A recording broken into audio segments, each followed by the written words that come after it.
Welcome back, everybody. Today we're going deep on a topic that's really grabbing headlines all over the world. The future of energy and geopolitics. We're going to zero in on the U.S. oil industry and how it's all playing out over in South Korea. They're navigating some pretty tricky waters right now. Yeah, it's a really fascinating time to be watching all this unfold. We've got a great mix of sources lined up for you guys. We've got this Korean research paper that goes deep on global energy shifts. Oh, very cool. And to spice things up a little, we've also got this recent article that's creating a lot of buzz. It's all about the latest moves on the geopolitical chessboard, especially with the U.S., China, and South Korea. Sounds like we've got a lot to cover. But before we jump in, let's set the scene a little bit. The world is in constant flux, right? Old energy alliances are shifting, and countries are battling it out for dominance in a market that's changing faster than ever. Our sources really get into the nitty-gritty of this complex situation, and I'm really interested to hear your take on what we found. Absolutely. One of the biggest things we're seeing is OPEC's recent decision to up their oil production. Oh, really? Yeah, they're adding 138,000 barrels per day starting in April 2025. It might not sound like much, but this comes after they were cutting back production to try and drive up global oil prices. So this is a move that's sending shockwaves through the market. It sounds like OPEC is trying to show everyone who's boss. Do you think this is a direct challenge to the U.S.? Since they've been pushing so hard for energy independence by producing shale oil. It definitely throws a wrench in their plans. See, the U.S. has been trying to break free from relying on foreign oil for years, especially from the Middle East. But this move by OPEC, with countries like Saudi Arabia and Russia leading the charge, well, it shows they're not giving up their power in the global oil market without a fight. So anyone who's filled up their tank lately has probably felt the pain of those higher gas prices. And it looks like this whole power struggle between OPEC and the U.S. is going to hit our wallets even harder in the next few months. But it's not just about gas prices, right? This move by OPEC has much bigger consequences for the global balance of power. You got it. It's like a giant game of chess where every move has consequences for the whole board. And while we're talking about big changes in energy, we can't ignore electric vehicles and all those renewable energy sources popping up. Right. It seems like everyone's going electric these days. I've noticed so many more electric cars on the road. But how's all this affecting the good old oil industry? Well, it's putting huge pressure on those big oil companies to adapt. Global EV sales are expected to jump by 18% in 2025, and that's over 20 million vehicles. This gradual shift away from fossil fuels is forcing the oil industry to rethink their whole game plan. So the U.S. oil industry is facing challenges on every front, right? OPEC's ramping up production, electric vehicles are becoming more and more popular. It's like they're being squeezed from both sides. Do you think this means curtains for U.S. oil producers, or can they find a way to adapt? That's the million-dollar question. Our sources actually present different viewpoints on this. Some experts think that OPEC's moves, combined with the EV revolution, have pretty much put U.S. oil on a path to decline. But others argue that the U.S. can still hold on to its influence by innovating and changing their policies. So what kind of innovations are we talking about here? What are these U.S. oil companies doing to stay relevant in this changing landscape? Well, we're seeing big players like Chevron and ExxonMobil going all in on alternative energy. They're investing heavily in things like carbon capture technology, which traps and stores CO2 emissions so they don't go into the atmosphere. They're also looking into blue hydrogen, a cleaner way to produce hydrogen fuel from natural gas. And they're even trying out biofuels, which are made from organic materials. So it's not like oil is dead and gone. It's more like the industry is in a state of change, trying to find its place in a world that's moving towards more sustainable energy. But do you think these investments are enough to guarantee the survival of the U.S. oil industry? Honestly, it's a gamble. The shift towards cleaner energy is happening at an unprecedented pace, so we just don't know if these efforts will be enough to counteract the decreasing demand for fossil fuels. It almost feels like they're hedging their bets, trying to figure out which way the wind is going to blow. It's a make-or-break time for the U.S. oil industry, and the decisions they make now will have huge repercussions for the entire world. Absolutely. And these repercussions are already being felt on the geopolitical stage, especially in the relationship between the U.S. and Saudi Arabia. Things haven't been very friendly between those two lately, have they? The article we looked at pointed out some pretty bold statements made by Saudi Crown Prince Mohammed bin Salman. It seems like Saudi Arabia might be ready to go its own way and step out of the U.S.'s shadow. It's a sign of the times, really. The global balance of power is shifting all over the place, and countries are reassessing their alliances and priorities. This potential shift away from the U.S. could have huge consequences for the Middle East and beyond. And then there's Russia, another big player in the global oil market. The article even suggested that Russia might be using its alliance with OPEC to challenge the U.S.-led world order, especially with all the tensions surrounding the Ukraine war. Yeah, it's a very complex situation, and we definitely need to keep a close eye on it. As the U.S. oil industry grapples with its own problems, we're seeing other countries stepping up to fill the gap. And this is creating a whole new set of geopolitical dynamics that could have a huge impact on the global order. But for now, let's turn our attention to a country that's right in the middle of all this, South Korea. It sounds like they're in a pretty vulnerable position, especially with the possibility of Donald Trump returning to the White House. I'd love to hear your thoughts on how this could affect South Korea. This is where things get really interesting. The article argues that if Trump gets a second term, it could totally change U.S. foreign policy in East Asia. Some experts think Trump might prioritize South Korea over Japan, creating a stronger U.S.-South Korea alliance, maybe even at the expense of Japan. Wow, I can already see the headlines. But tell me more about why this potential shift is so important for South Korea. What are the good things and bad things that could happen? Well, on the plus side, a stronger alliance with the U.S. could give South Korea more military support and diplomatic leverage, especially when dealing with North Korea and China. But on the downside, it could also lead to new challenges and even conflicts with China. They probably wouldn't be too happy about the U.S. flexing its muscles in the region. So it's a bit of a double-edged sword. And on top of that, our article threw in a really intriguing, if somewhat speculative, detail.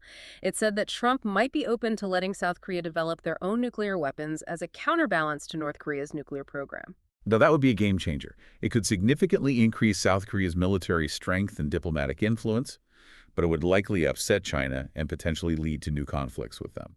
Wow, so South Korea is at a crossroads. All this is happening while these huge global shifts in energy and geopolitics are unfolding. If you're interested in the future of Asia, this is something you'll want to watch very closely. You said it. The choices South Korea makes in the next few years will have major consequences for the entire region and beyond. But let's not forget about another major player in all of this, China. The sources we've analyzed paint a rather worrying picture of their economic situation, and this could spell trouble for South Korea. Tell me more about that. What kind of red flags are popping up? One of the most alarming things is the huge surge in defaults in China's local government bond market. It's at an all-time high, and it's making people very worried about the stability of China's economy. That doesn't sound good at all. How could this affect South Korea? Well, South Korea's economy is very closely tied to China, so if China's growth slows down, it could seriously impact their exports. And there's also the risk of a domino effect. If China's financial system becomes unstable, it could trigger a regional or even global economic crisis. That would be a disaster for South Korea. It's a stark reminder that we all live in a global village, and what happens in one part of the world can have ripple effects everywhere. And speaking of interconnectedness, one of the things that really struck me in the article was the story of a South Korean semiconductor engineer who was recently arrested in China on charges of espionage. Yeah, that's a chilling example of the increasing risks that South Korean businesses face when operating in China. As China's economy weakens and they become more aggressive about national security, it could create a really tricky situation for South Korea, affecting both their economy and their relationship with China. It seems like South Korea is in a real bind, trying to maintain their economic ties with China while also dealing with their increasingly assertive stance on national security. It's like trying to walk a tightrope. But amidst all these economic worries and geopolitical tensions, there's a glimmer of hope for South Korea. Their progress in defense technology is really impressive. It is. South Korea is becoming a big player in the global defense industry, and their capabilities are catching the eye of countries all over the world. I want to hear more about this. What kind of technology are they developing, and how is it shaking up the global arms market? One of their most successful products is the Cheonggun Second Missile Defense System, also known as the KMSM. Countries like the UAE, Saudi Arabia, and Iraq have already signed deals to buy this system, which really shows how far South Korea has come in the defense industry. It's like they're saying, hey world, we're not just about K-pop and big tech companies, we're a serious player in security too. What's the secret to their success? Is it just about having good technology, or is there something more to it? It's a mix of things. They make high-quality, dependable technology, but they also prioritize fast delivery, local production, and technology transfer. This whole package makes their products super attractive to countries looking for affordable and reliable solutions.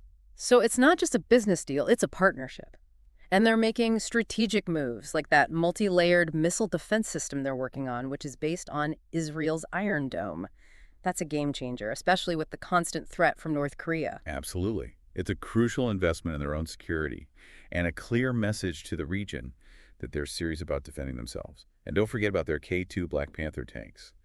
The fact that Poland chose those over U.S. Abrams tanks is a huge sign of confidence. It says a lot about how good those tanks are. I remember reading that they had a 100% operational rate during NATO exercises, which is pretty incredible, especially compared to some of the problems that Western-made tanks have had in Ukraine. Those K-2s are proving to be tough and reliable.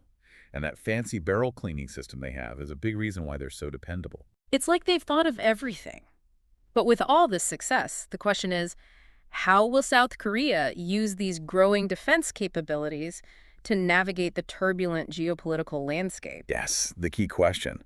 Will they become more assertive on the global stage, or will they play it safe? It's a delicate balancing act. They're caught between superpowers like the US, China, and Russia. The choices they make will affect not just their region, but potentially the entire world order. And speaking of Russia, they're a bit of a wild card in all this. Their partnership with OPEC gives them a lot of power in the energy market, which could have a big impact on South Korea. And they're also a major force shaping the global order because of all the tension with the West over Ukraine. So South Korea is essentially walking a tightrope between these major powers. But they're not just reacting. They're making their own moves, building alliances, and forging their own path. And their success in the defense industry gives them more leverage than ever before. But they need to be careful not to upset any of these superpowers while still protecting their own interests. It's a tricky situation. It's like a high-stakes game of chess. But let's get back to China for a second. We've talked about their economic problems, but we haven't really delved into the potential consequences of their increasingly aggressive stance on national security. That's a crucial point. For South Korea, it's a tightrope walk. They need China economically, but they also have to be wary of China's growing influence and potential to disrupt things in the region. That story about the engineer who was detained really brought that point home. It showed just how risky it can be for South Korean businesses to operate in China. Absolutely. As China's economy slows down and they become more focused on national security, it creates a complicated situation for South Korea. It could even make South Korean companies think twice about investing there, which would hurt South Korea's economy even more. So how can South Korea manage this delicate situation? They need China for their economy, but they also need to protect their own interests. What's the strategy here? It's going to take some strategic thinking and skillful maneuvering. They'll need to use their strengths and alliances to navigate these challenges. One of their biggest assets is their incredible technological expertise, which is way ahead of the curve in many areas. It's amazing how they've gone from a war-torn nation to a global tech powerhouse in just a few decades. It's a real testament to their ingenuity, hard work, and dedication to innovation. And their cultural influence is another big plus. Absolutely. K-pop has taken the world by storm. Korean dramas are captivating audiences everywhere. It's a soft power phenomenon that enhances South Korea's image and creates goodwill towards their products and people. That powerful combination of technological prowess and cultural appeal gives South Korea a unique edge in the world. It's like they've figured out the formula for success in the 21st century. What can other countries learn from South Korea's incredible rise? It's all about investing in education, encouraging a culture of innovation, embracing globalization while holding on to your own national identity. Their story is definitely worth studying. But back to the geopolitical chessboard, let's not forget about another potential game changer, the possibility of Donald Trump returning to the U.S. presidency. Oh, yeah, that's right. A Trump presidency could shake things up globally. And his America First policies could have a big impact on South Korea, both good and bad. On the one hand, he's shown he's willing to build strong personal relationships with leaders like Kim Jong-un, which could open doors for diplomacy. But on the other hand, he's also shown he's not afraid to disrupt alliances and use trade as a weapon, which could strain U.S.-South Korea relations. It's a risky gamble. Exactly. And South Korea will need to tread carefully, weighing the potential benefits against the risks. It's a reminder that we live in a world of constant change and uncertainty, and the future is impossible to predict with certainty.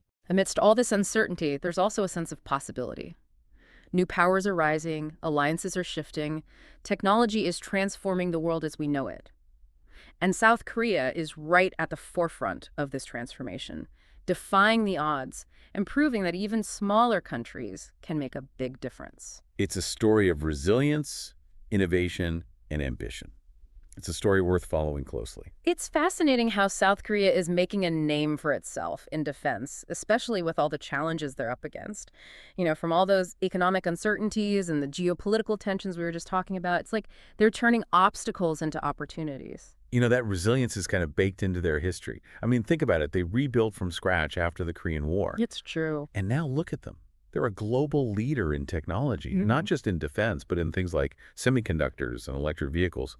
And of course, their cultural influence is huge with K-pop and all those Korean dramas everyone's watching. Yeah, you're right. That cultural influence is a big deal. But let's get back to that engineer who was detained in China. It's a really scary story. It made the risks for South Korean companies doing business there crystal clear, especially with China's economic future looking shaky. It's definitely a tough situation for South Korea. Yeah. They depend a lot on China for trade, but they also have to watch out for their increasingly assertive stance on national security. Yeah, it's like walking a tightrope. And while we're talking about China's economy, those record-high defaults in their bond market, that's a huge red flag, right? What could that mean for South Korea? Well, if China's growth slows down too much, it could really hurt South Korea's exports. There's also that scary possibility of a spillover effect. If China's financial system becomes unstable, it could trigger a regional or even global economic crisis. Those are some serious consequences. It really shows how interconnected our economies are. But even with all this economic uncertainty, there's that bright side. South Korea's booming defense industry. It's like they've turned a problem into a major success story. It really is impressive. They've become a major exporter of defense technology, competing with big players like China. And those Zhangling II missile systems are flying off the shelves. Countries all over, from the UAE to Saudi Arabia, are seeing how effective they are. It's like they're saying, hey world, we're not just about tech giants and K-pop, we can keep you safe too. But what's behind this success? Is it just good technology or is there something more to it? It's a combination of things. They offer high-quality tech that's reliable, but they also focus on getting it delivered quickly, producing it locally, and even transferring technology. This whole package makes their products super attractive to countries that need cost-effective and dependable solutions. So it's not just a business deal, it's more like a partnership. And they're thinking strategically too, like with that multi-layered missile defense system they're developing, based on Israel's Iron Dome, it's a real game changer, especially considering the threat from North Korea. You're exactly right. It's a vital investment in their own security and a signal to the region that they're serious about protecting their interests. And let's not forget those K-2 Black Panther tanks. The fact that Poland chose those over U.S. Abrams tanks is a huge vote of confidence. It really speaks volumes about the quality and performance of those tanks. I remember reading that they had a 100% operational rate during NATO exercises. That's incredible, especially when you think about how some Western-made tanks have struggled in Ukraine. Those K-2s are proving to be not just powerful and sleek, but real workhorses too. And that innovative barrel cleaning system they've got plays a big part in keeping them running smoothly. It's like they've thought of everything. But with all this success, it raises the question, how will South Korea use these growing defense capabilities to handle all these geopolitical issues we've been talking about? Yeah, that's the million-dollar question. Will they use this new strength to become more assertive on the global stage, or will they stick with a more cautious approach? It's a tough balancing act. They're right in the middle of this geopolitical tug-of-war between big players like the U.S., China, and Russia. And the choices they make will have a big impact, not just on their region, but potentially on the whole world. And let's not forget about Russia. They're a real wild card in this whole situation. Their alliance with OPEC gives them a lot of leverage when it comes to energy, and that could affect South Korea significantly. Plus, they're a major factor in how the global order is shaping up because of all the tension with the West over Ukraine. So basically, South Korea is walking a tightrope between all these superpowers. But they're not just reacting. They're making their own moves, building alliances, and trying to control their own destiny. And their success in the defense industry gives them more leverage than they've ever had. But they need to be careful not to upset any of these big players while still looking out for their own interests. It's a tricky balancing act. It really is like a high-stakes game of chess. But let's circle back to China for a minute. We talked about their economic woes, But we hadn't really dug into what their increasingly aggressive stance on national security could mean for the world. That's a crucial point. For South Korea, it's a real tightrope walk. They rely on China for their economic well-being, but they also have to be cautious about China's growing power and the potential for them to disrupt stability in the region. That story about the engineer who was detained really drove that point home. It was a wake-up call about the risks that South Korean businesses face in China. No doubt. As China's economy slows down and their focus on national security intensifies, it creates a really complicated situation for South Korea. It could even make South Korean companies hesitant to invest there, which would hurt South Korea's economy even more. So how can South Korea maintain this delicate balance? They need China economically, but they also need to protect themselves from China's growing influence. What's the strategy? It's going to take some smart thinking and some fancy footwork. They'll need to leverage their strengths and alliances to navigate these choppy waters. And one of their biggest strengths is their incredible technological know-how. I mean, they're light years ahead in so many fields. It's amazing how they've gone from a country devastated by war to a global tech leader in just a few decades. It shows you what ingenuity, hard work, and a dedication to innovation can do. And their cultural influence is another big plus. Absolutely. K-pop has taken the world by storm, and Korean dramas are captivating audiences everywhere. It's a soft power phenomenon that's boosting South Korea's image and making people feel good about their products and their people. That combo of tech power and cultural appeal gives South Korea a real advantage in the world. It's like they've cracked the code for success in the 21st century. What can other countries learn from South Korea's incredible rise? Well, it's about investing in education, fostering a culture of innovation, embracing globalization, while still holding on to your own national identity. They've got a recipe for success that's worth studying. But back to the geopolitical chessboard. We can't forget about another potential game changer, Donald Trump possibly returning to the White House. Oh, yeah, that's right. If Trump becomes president again, it could really shake things up globally, and his America First policies could have a major impact on South Korea. Could be good, it could be bad, who knows? Well, on the one hand, he's shown that he's willing to build those strong personal relationships with leaders like Kim Jong-un, and that could open doors for diplomacy. But on the other hand, he's also shown that he's willing to upend alliances and use trade as a bargaining chip, and that could put a strain on U.S.-South Korea relations. It's a risky gamble. Exactly. And South Korea needs to play this carefully. They need to weigh the potential benefits against the risks. It's a reminder that we live in a world where things are constantly changing and nothing is certain. Yeah, amidst all this uncertainty, there's also a sense of possibility. New powers are emerging, alliances are shifting, and technology is reshaping the world. And South Korea is right there in the thick of it, beating the odds and showing that even smaller countries can make a big impact. It's a story of resilience, innovation, and ambition. It's a story that's worth paying attention to. It's remarkable how South Korea manages to walk that fine line between those global giants. They're like a tech-savvy David going up against a bunch of Goliath. Their story is really one for the books. All about transformation, innovation, and pure ambition. Got to give them credit for their ability to adapt. I mean, they can switch from exporting K-pop to exporting state-of-the-art weapon systems without missing a beat. And they're doing it all while dealing with economic uncertainty and all those geopolitical power plays. It makes you realize just how interconnected the world really is. Absolutely. What happens in one part of the world can have ripple effects that we all feel, whether it's through energy prices, the financial markets, or even national security. So, as we wrap up our deep dive into this complex web of energy, geopolitics, and technology, one thing is clear. The choices South Korea makes will have consequences that go way beyond their own borders. And those choices are getting tougher and tougher. Should they go for nuclear weapons? How can they balance their dependence on China economically with the need to protect their own interests as China becomes more assertive? These are questions with no easy answers. It really gives you a lot to think about, but that's what makes this whole thing so fascinating. South Korea's story is like a miniature version of the bigger forces that are shaping our world today. It shows the challenges and the opportunities that come with globalization, advancements in technology, and that constant shifting of power. And it also highlights how important it is to stay informed, engage in thoughtful discussions, and be open to different points of view. We can't just sit back and watch as the world changes around us. Right. We need to think critically, question our assumptions, and challenge the way things are. And we need to be open to new ideas and new ways of doing things. Because the future isn't something that just happens to us. It's something we build together through the choices we make and the actions we take. So as we come to the end of our deep dive, we'll leave you with one final question to ponder. How will the shifting tides of power, energy, and technology change the global landscape in the years to come? And maybe even more importantly, what role will South Korea play in shaping that future? Will they become a pawn in someone else's game? Or will they forge their own path?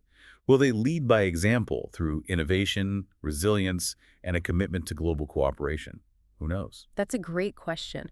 We encourage you to keep exploring this topic, seek out different viewpoints, and engage in meaningful conversations about the challenges and opportunities that lie ahead. Because the future is in our hands. Thanks for joining us on this deep dive into the fascinating world of global energy and geopolitics. Until next time, keep exploring, keep asking questions, and keep diving deep.